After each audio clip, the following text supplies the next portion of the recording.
उन चीजों को आसान चीजें एक तरफ हो जाए। अब मैं आपको ऑब्जेक्ट दे रहा हूँ, मैं आपको इमेज दे रहा हूँ, और मैं आपसे पूछूंगा सेंटर ऑफ इनलार्जमेंट और स्केल फैक्टर। तो तीनों केसेस ही डिस्कस करूंगा। मिसाल के तौर पर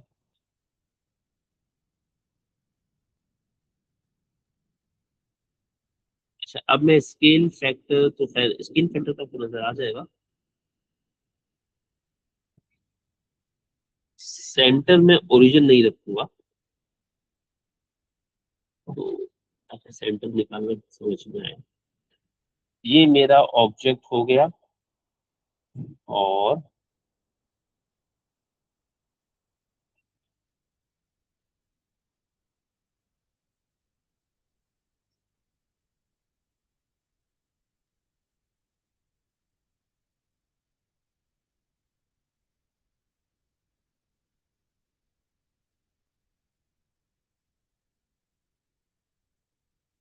ये मैंने इमेज बना दी। अब देखो स्केल फैक्टर तो खैर हम सिमिलैरिटी आपको पढ़ा चुके, तो स्केल फैक्टर तो मसला नहीं होना चाहिए, असल मसला है सेंटर। सही है। स्केल फैक्टर तो आप ऐसे ही बता देंगे, इसमें मैंने आपसे क्या कह दिया, मैंने आपसे कह दिया ए मेरा ऑब्जेक्ट है, बी मेरा इमेज है। सही है।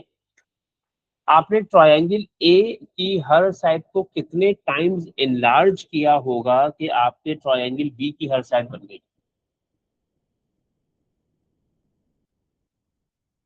आसान सा सवाल है।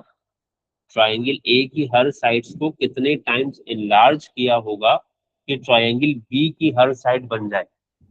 3 times. 3 टाइम्स। स्केल फैक्टर की डेफिनेशन हम पहले भी आपको सिखा चुके हैं सिमिलैरिटी में। Scale factor is the ratio between the length of the corresponding sides. सही है। तो स्केल फैक्टर आसान है, असल मसला है सेंटर का। अच्छा सेंटर का भी मसला तब तक नहीं है जब तक तो आप सिर्फ इनलार्जमेंट पढ़ रहे हैं। ठीक है। जब आप रोटेशन पढ़ लेंगे ना, तब उसके बाद परेशानी शुरू होगी। सेंटर के लिए क्या किया जाएगा? सेंटर के लिए जैसे इस पॉइंट पे कॉरस्पॉन्डिंग पॉइंट ये है, उसके बाद ये इसका कॉरस्पॉन्डिंग पॉइंट है, और ये इसका कॉरस्पॉन्डिंग। सबसे पहला काम क्या कीजिए, ठीक है, कॉरस्पॉन्डिंग पॉइंट्स को ज्वाइन कर लीजिए। ठीक है। ये स्टेप्स मैं आखिर में लिखवा भी दूंगा इंशाल्लाह, या मेरे पास शायद लिखे हुए रखे हैं, तो मैं वो कर दूंगा। यार हद हो गई।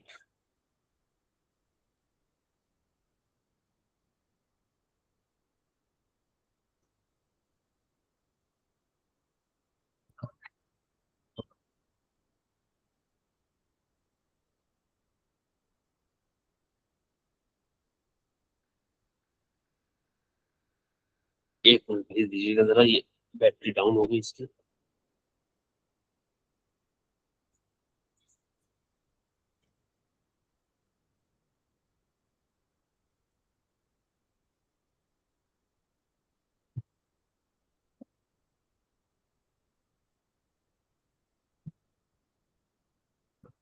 क्या हो गया स्क्रीन को ये? हम्म। अच्छा क्या करें कि सेंटर ऑफ इनलार्जमेंट के लिए आप जो कॉरस्पॉन्डिंग पॉइंट्स है ना, उनको ज्वाइन कीजिए, और वो ज्वाइन, जैसे मैं फिलहाल सिर्फ कॉरस्पॉन्डिंग पॉइंट्स को ज्वाइन कर रहा हूँ, जो मैं कर नहीं पा रहा।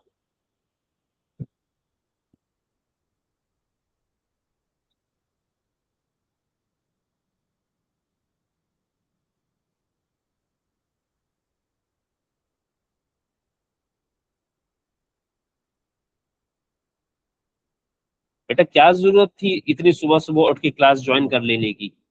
इतनी जहमत क्यों करी आपने?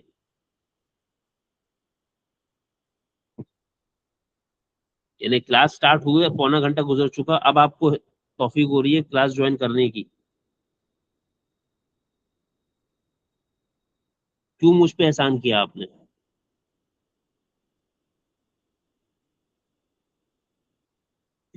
अच्छा, मैंने कॉरस्पॉन्डिंग पॉइंट्स को ज्वाइन कर दिया, सही है ना? दो कॉरस्पॉन्डिंग पॉइंट्स भी ज्वाइन कर लिए तो मेरा काम हो जाएगा, ठीक है। तो मैंने दो पॉइंट्स को ज्वाइन किया। आप जब भी कभी कॉरस्पॉन्डिंग पॉइंट्स को ज्वाइन करेंगे तो you have to make sure that the joins intersect with each other. क्या मेरे जॉइंस, जो लाइंस मैंने बनाई है इनको ज्वाइन करने के लिए, क्या वो इंटरसेक्ट कर रहे हैं? नहीं। नहीं कर रहे, ठीक है। तो अगर नहीं कर रहे तो फिर इसको एक्सटेंड कीजिए in in a direction where they could intersect. अब मिसाल के तौर पे आप इसको इस डायरेक्शन में एक्सटेंड करते रहे तो क्या लगता है ये जाके इंटरसेक्ट करने वाले? अगर इस जॉइंट को इस तरफ एक्सटेंड कर दूं फर्दर तो ये आगे जाके इंटरसेक्ट करेंगे या और दूर होते जाएंगे?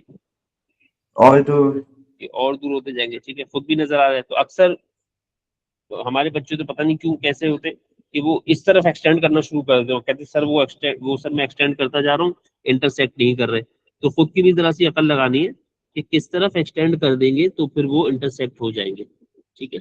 और कोशिश कीजिएगा ये काम प्रॉपर स्केल्स के साथ ढंग से एक शार्प पेंसिल लेकर तरीके से एक्सटेंड करें। तो मैंने इसको इस तरह से एक्सटेंड कर दिया, ठीक है। आप चाहें तो सॉलिड लाइन भी बना सकते हैं, जरूरी नहीं डॉटेड लाइन ही बनाए, बट जो भी करें पेंसिल से, pencil should be very sharp, ठीक है, और ढंग से इसको एक्सटेंड कर दें। तो मैंने इनको जब एक्सटेंड कर दिया तो जिस पॉइंट पे वो इंटरसेक्ट कर रहे हैं that has to be integer coordinates वाला पॉइंट, ठीक है। तो जिस पॉइंट पे ये दोनों इंटरसेक्ट कर रहे हैं that seems to be this point over here 0,4। Is that right?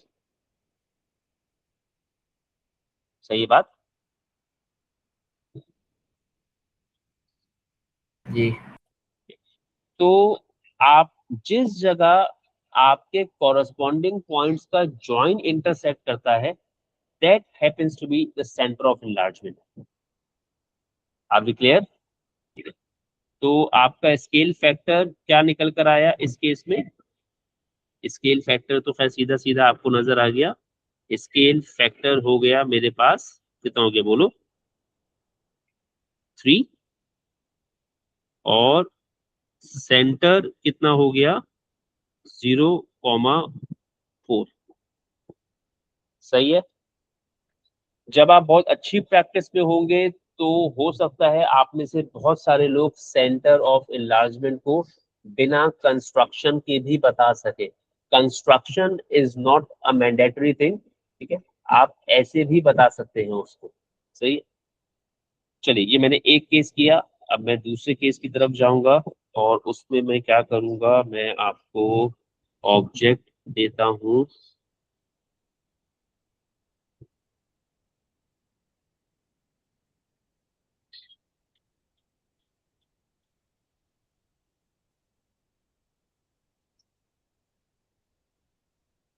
ये मेरा ऑब्जेक्ट है। अच्छा, सवाल भी ध्यान से पढ़िएगा कि उसमें से ऑब्जेक्ट क्या है और इमेज क्या है। अभी तो खैर मैं बहुत सुकून से खुद ही बताता जा रहा हूँ हर चीज। क्वेश्चन में बाज़ वक़्त बच्चा सवाल गलत पढ़ता है, इमेज को ऑब्जेक्ट मान लेता है, ऑब्जेक्ट को इमेज मान लेता है, फिर सवाल गलत हो जाता है, ठीक है। अच्छा, ये हुआ। उसके बाद मैं आपको इमेज दे रहा हूँ, तो अल्लाह करे कि सही आ जाए इमेज।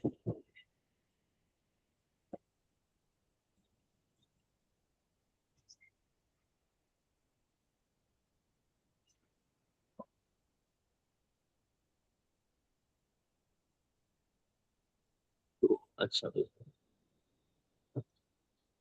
मेरा ऑब्जेक्ट है ब्लू वाला ट्रायंगल और मेरा इमेज है रेड वाला ट्रायंगल।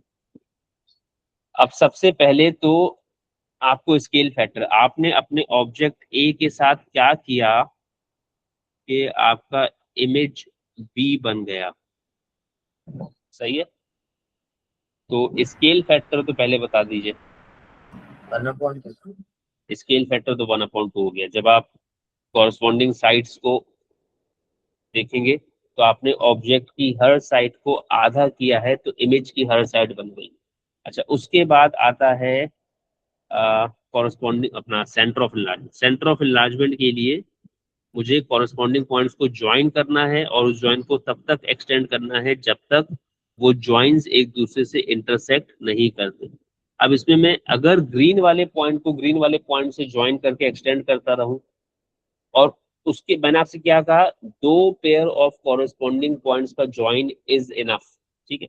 लेकिन उसमें भी जरा ख्याल रखना है। अब अक्सर बच्चे क्या करते हैं, अक्सर हमारे बच्चे ऐसे करते हैं कि ग्रीन से ग्रीन पॉइंट को मिलाते हुए गए और फिर ब्लू से ब्लू पॉइंट को मिलाते हुए चले गए। तो जब आपने ग्रीन से ग्रीन को मिलाया और फिर उसके बाद वहीं पे ब्लू से ब्लू को मिला दिया, तो क्या लगता है कोई फायदा होगा? बताओ। नहीं। ठीक है, वो ओवरलैपिंग लाइंस बन जाएंगी, तो उसमें कोई फायदा नहीं होगा, ठीक है। तो मैंने ग्रीन से ग्रीन या ब्लू से ब्लू को मिलाया, तो मुझे यही वाली लाइन मिलनी है, ठीक है। और मैंने इस ज्वाइन को एक्सटेंड कर दिया। उसके बाद ये जो ऑरेंज से ऑरेंज वाला पॉइंट आ रहा है ना, मैं इसको ज्वाइन करूंगा और इस ज्वाइन को एक्सटेंड भी करूंगा in such a way that this join intersects with my previous join। और ये जिस जगह इंटरसेक्ट कर रहे हैं उस पॉइंट के कोऑर्डिनेट्स क्या नजर आ रहे हैं आपको? 0,2। 0, ठीक है। तो इसमें आपके पास स्केल फैक्टर क्या आ गया? 1/2। 1/2। और सेंटर क्या आ गया? 0,2। स्केल फैक्टर मेरे पास हो गया 1/2 और सेंटर मेरे पास हो गया 0,2, ठीक है। चलिए, उसके बाद आखिरी केस की तरफ आता हूं और कोशिश करता हूं कि ये भी ढंग से हो सके। जरा फिर रोटेशन भी करेंगे। रोटेशन भी करना है अभी, हाँ हो जाएगा। 12:30 तक टाइम है मेरे पास। 12:30 बजे भी हम तैयारी शुरू करेंगे तो जमात मिल जाएगी हमें।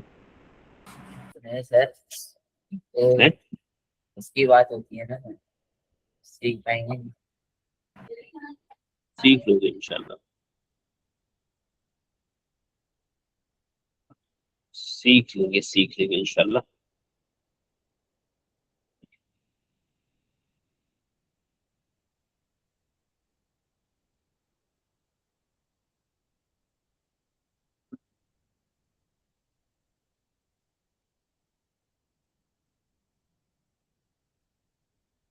ब्लू वाला ऑब्जेक्ट है इमेज है। ब्लू वाला ऑब्जेक्ट बनाया है मैंने, और ये मैंने बना दिया इमेज। अब सबसे पहले तो ऑब्जेक्ट और इमेज को देख के ना एक बात समझ में आ जानी चाहिए, कि scale factor negative. Scale factor negative, सही है। ऑब्जेक्ट और इमेज इन्वर्टेड है, स्केल फैक्टर नेगेटिव है, सबसे पहले तो ये समझ में आ जाना चाहिए, ठीक है। अच्छा, अब अगर साइड्स की बात करें, तो जैसे ऑब्जेक्ट की ये वाली जो साइड है वो इमेज में ये है, ये बात तो आई होप समझ में आ रही है, सही है ना। तो आपको ये समझ में आ गया कि आपने ऑब्जेक्ट की साइड को 2 टाइम्स बढ़ाया है तो इमेज बना है, या 1/2 किया है तो इमेज बना है। 1/2 टाइम्स का। ठीक है, यानी आधा किया है। तो स्केल फैक्टर एक तो हाफ है, दूसरा माइनस का हाफ है। माइनस का क्यों? क्योंकि इमेज इन्वर्टेड है, सही है। ये स्केल माइनस फैक्टर हो का। गया माइनस का 1/2। अब सेंटर ऑफ एनलार्जमेंट के लिए मैंने आपको क्या बताया कि corresponding points join any 2 pair of corresponding points so that you achieve 2 distinct lines. तो मैं कॉरेस्पॉन्डिंग पॉइंट्स सारे ही हाईलाइट कर रहा हूँ, बट ज्वाइन इनमें से कोई से 2 करूंगा, और अगर जरूरत पड़ेगी तो उनको एक्सटेंड करूंगा, और अगर नहीं पड़ेगी तो फिर एक्सटेंड नहीं करूंगा। तो खैर, ग्रीन वाले ज्वाइन से ग्रीन वाले पॉइंट को ग्रीन वाले पॉइंट से ज्वाइन करता हूं मैं। तो ये हो गया मेरा पहला ज्वाइन, ठीक है। उसके बाद ऑरेंज वाले को ऑरेंज वाले से ज्वाइन कर लेता हूं किसी का दिल चाहे तो ब्लू वालों को भी कर सकता है, बट 2 काफी होते हैं। और कम से कम काम कीजिएगा, ठीक है। ये नहीं कि सब चीजें करना शुरू कर दे, फिर वो उसमें होगा ये कि आप सिर्फ गंदगी मचाएंगे और कुछ नहीं होगा। मैं तो भी बहुत साफ सुथरा काम कर रहा हूँ ना, आप जब खुद कीजिएगा ना तो देखिएगा आप कितना खूबसूरत काम करेंगे। चलिए, क्या लगता है, क्या मुझे इन लाइंस को एक्सटेंड करने की जरूरत है, और है भाई already got their point of intersection, already got their और सेंटर। वो क्या है, वो 0,1 पे है, ठीक है। अब वो यकीनी सी बात है, अगर आप बहुत ही क्लोजली देखेंगे तो आपको दिखेगा कि सर वो तो थोड़ा सा पहले इंटरसेक्ट कर गया। तो मैंने आपसे पहले ही कहा कि ये इंटीजर कोऑर्डिनेट्स है, तो अगर वो थोड़ा सा अप्रोक्सीमेटली भी जा रहा है तो भी ठीक है, सही है, क्योंकि स्केल वगैरह यूज करने में या लाइंस वगैरह ड्रॉ करने में थोड़ा बहुत गड़बड़ होती है। तो सर स्केल इसमें मैं फैक्टर, वो कर सकता है ना कि एज पर योर ग्राफ।